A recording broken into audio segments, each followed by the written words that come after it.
প্রেমের দ্বার প্রান্তে দাঁড়ানো প্রেমিকার মনের শেষ সংশয়টুকু উত্তরণের জন্য অনুপ্রেরণা জোগাতে ব্যস্ত এক প্রেমিক। ভালোবাসার তীব্রতা প্রকাশে প্রেমিক মনের দুরন্তপনা কখনো রূপ নেয় ছেলে মানুষের অস্থিরতায়। প্রেমিকার দ্বিধাগ্রস্ত মন জয়ের চেষ্টায় অবিচল। এমনই এক প্রেমিকের চঞ্চলতা চমৎকারভাবে চিত্রিত মান্নাদের হয়তো তোমারই জন্য গানে।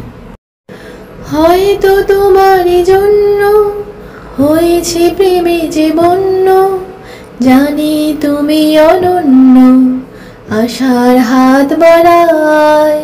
যদি কখনো একান্তে চেয়েছি তোমায় জানতে, শুরু থেকে শেষ প্রান্তে ছুটে ছুটে গেছি তাই।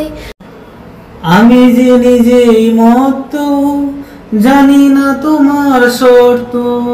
আমি যে নিজেই মত্ত, জানি না তোমার শর্ত। যদি বা ঘটে অনর্থ, তবুও তোমায় চাই। হয়তো তোমারই জন্য হয়েছি প্রেমে যে বন্য, জানি তুমি অনন্য, আশার হাত বাড়ায়। যদি কখনো একান্তে চেয়েছি তোমায় জানতে, শুরু থেকে শেষ প্রান্তে ছুটে ছুটে গেছি তাই।